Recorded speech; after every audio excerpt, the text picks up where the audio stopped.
ಬಂಡಾಯ ಮುಳುಗಿಸ್ತಾ ಇರೋ ರೇಣುಕಾಚಾರ್ಯಗೆ ವಾರ್ನಿಂಗ್ ಕೊಟ್ಟಿದ್ದಾರೆ. ದಾವಣಗೆರೆಯಲ್ಲಿ ಸಿದ್ದೇಶ್ವರ ಪತ್ನಿ ಗಾಯತ್ರಿ ಅವರಿಗೆ ಟಿಕೆಟ್ ನೀಡಿರೋದಕ್ಕೆ ಬಂಡಾಯ ಮುಳುಗಿಸಿದ್ದಾರೆ ರೇಣುಕಾಚಾರ್ಯ ಆ್ಯಂಡ್ ಟೀಮ್. ಮಾಜಿ ಶಾಸಕ ರೇಣುಕಾಚಾರ್ಯಗೆ ಬಿಎಸ್ವೈ ಬಿಸಿ ಮುಟ್ಟಿಸಿದ್ದಾರೆ. ನೀನು ಪಕ್ಷದಲ್ಲಿದ್ದು ಕೆಲಸ ಮಾಡೋದಾದ್ರೆ ಮಾಡು, ಇಲ್ಲ ಅಂತ ಹೇಳಿದ್ರೆ ಪಕ್ಷದಿಂದ ಹೊರ ಹಾಕಬೇಕಾಗತ್ತೆ ಅಂತ ರೇಣುಕಾಚಾರ್ಯರಿಗೆ ಯಡಿಯೂರಪ್ಪ ಎಚ್ಚರಿಕೆ ಕೊಟ್ಟಿದ್ದಾರೆ. ದೂರವಾಣಿ ಕರೆ ಮೂಲಕ ಬಿಎಸ್ವೈ ಈ ರೀತಿ ಎಚ್ಚರಿಕೆ ಕೊಟ್ಟಿದ್ದಾರೆ.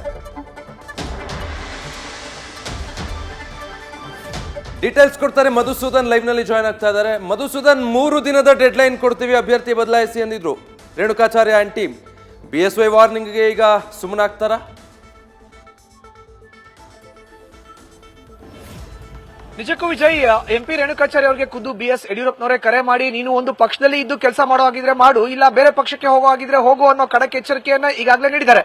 2024 ಲೋಕಸಭಾ ಕ್ಷೇತ್ರದ ಚುನಾವಣಾ ಹೊಸ್ತಿಲಿನಲ್ಲಿ ದಾವಣಗೆರೆ ಅಭ್ಯರ್ಥಿಯಾಗಿ ಗಾಯತ್ರಿ ಸಿದ್ದೇಶ್ವರ್ ಅಧಿಕೃತ ಅಭ್ಯರ್ಥಿಯಾದ ಬಳಿಕ ತಮ್ಮ ಅಸಮಾಧಾನವನ್ನ ಹೊರಹಾಕಿರುವಂತಹ ಎಂಪಿ ರೇಣುಕಾಚಾರ್ಯ ಅವರಿಗೆ ಖುದ್ದು BS ಯಡಿಯೂರಪ್ಪನವರು ಕರೆ ಮಾಡಿದ್ದಾರೆ.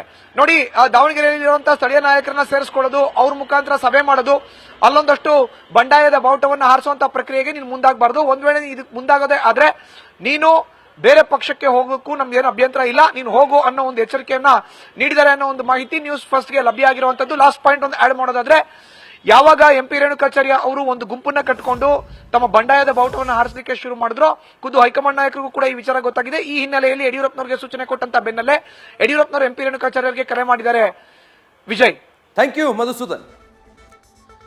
ಸದಾ ಬಿಎಸ್ವೈ ಬಣದಲ್ಲಿ ಗುರುತಿಸಿಕೊಳ್ಳುವಂತಹ ನಾಯಕ ಎಂಪಿ ರೇಣುಕಾಚಾರ್ಯ ಅಂದ್ರೆ ಅದು ಯಾವುದೇ ಸಂದರ್ಭಗಳಿರಲಿ, ಪಕ್ಷದಲ್ಲಿ ಏಳು ಬೀಳು ಕಂಡಾಗ ಎಲ್ಲ ಪ್ರತಿ ಸಂದರ್ಭದಲ್ಲೂ BS ಯಡಿಯೂರಪ್ಪನವರ ಬಣದಲ್ಲೇ ಗುರುತಿಸಿಕೊಂಡಂತಹ ನಾಯಕರು ಎಂಪಿ ರೇಣುಕಾಚಾರ್ಯ. ಬಟ್ ಈಗ ನೋಡಿ ಪರಿಸ್ಥಿತಿ ಹೇಗಾಗಿದೆ, ಬಂಡಾಯ ಮುಳುಗಿಸಿರೋದ್ರಿಂದ ಸ್ವತಃ BSವೈ ಕರೆ ಮಾಡಿ ಎಂಪಿ ರೇಣುಕಾಚಾರ್ಯರಿಗೆ ವಾರ್ನಿಂಗ್ ಕೊಟ್ಟಿದ್ದಾರೆ. ಪಕ್ಷದಲ್ಲಿ ಕೆಲಸ ಮಾಡೋ ಹಾಗಿದ್ರೆ ಮಾಡು, ಇಲ್ಲದಿಂದ ಪಕ್ಷದಿಂದ ಹೊರ ಹಾಕಬೇಕಾಗತ್ತೆ ಅಂತ. ಯಾಕಂದ್ರೆ ಬಹಳ ಬಹಿರಂಗವಾಗಿ ಎಂಪಿ ರೇಣುಕಾಚಾರ್ಯ ಸೇರಿದ ಹಾಗೆ ಅಲ್ಲಿರುವಂತಹ ಮಾಜಿ ಸಚಿವರು ಬಂಡಾಯ ಮುಳುಗಿಸಿದ್ರಿಂದ ಪಕ್ಷಕ್ಕೆ ಡ್ಯಾಮೇಜ್ ಆಗಬಾರ್ದು ಅನ್ನೋ ಕಾರಣಕ್ಕೆ BSವೈ ಈ ರೀತಿ ವಾರ್ನಿಂಗ್ ಕೊಟ್ಟಿದ್ದಾರೆ.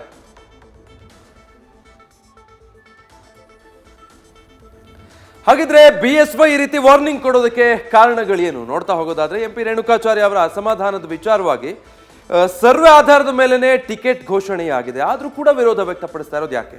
ಏಕಾಏಕಿ ಯಾರೊಬ್ಬರಿಗೆ ಟಿಕೆಟ್ ಅಂತ ನಿರ್ಧಾರ ಮಾಡಿದ್ದಲ್ಲ, ಸರ್ವೆ ನಡೆದಿದೆ. ಇನ್ನು ಅಭ್ಯರ್ಥಿ ಬದಲಿಸೋದಕ್ಕೆ ಪಟ್ಟು ಹಿಡಿದಿದ್ದಾರೆ ಎಂಪಿ ರೇಣುಕಾಚಾರ್ಯ. ಸರ್ವೆ ಮಾಡಿ ಟಿಕೆಟ್ ಘೋಷಣೆ ಮಾಡಾದ್ಮೇಲೆ ಇದು ಸರಿಯಲ್ಲ ಅಂತ.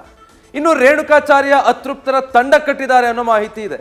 ಈಗಾಗಲೇ ಅಲ್ಲೊಂದು ತಂಡ ಆಗಿರೋದಂತೂ ಹೌದು. ಸ್ಥಳೀಯ ನಾಯಕರು, ಮಾಜಿ ಸಚಿವರೆಲ್ಲ ಒಂದಾಗಿದ್ದಾರೆ ಈ ವಿಚಾರದಲ್ಲಿ. ಇನ್ನು ರೇಣುಕಾಚಾರ್ಯ ಕಾಂಗ್ರೆಸ್ ಸೇರೋದಕ್ಕೆ ಹೋಗಿದ್ರು ಅನ್ನೋ ದೂರು, ಆರೋಪ ಕೂಡ ಅವ್ರ ಮೇಲೆ ಇದೆ. ಇನ್ನು ಶಾಮನೂರು ಶಿವಶಂಕರಪ್ಪ ಪರ ಕೆಲಸ ಮಾಡ್ತಾ ಇದ್ದಾರೆ ರೇಣುಕಾಚಾರ್ಯ ಅನ್ನುವಂಥ ಆರೋಪವನ್ನು ಕೂಡ ಎದುರಿಸ್ತಾ ಇದ್ದಾರೆ. ಇಷ್ಟೆಲ್ಲ ಇದ್ದಾಗಲೂ ಕೂಡ ಅಭ್ಯರ್ಥಿ ವಿರುದ್ಧ ಬಹಿರಂಗವಾಗಿ ಈ ರೀತಿಯಾಗಿ ಬಂಡಾಯ ಮೊಳಗಿಸೋದು ಸರಿಯಲ್ಲ, ಪಕ್ಷದಲ್ಲಿ ಕೆಲಸ ಮಾಡು, ಇಲ್ಲ ಅಂದ್ರೆ ಹೊರ ಹಾಕಬೇಕಾಗತ್ತೆ ಅಂತ ಹೇಳಿದ್ದಾರೆ. ನ್ಯೂಸ್ ಫಸ್ಟ್ ನಿರ್ಭೀತಿಯಿಂದ ನಿಮ್ಮ ಪರವಾಗಿ.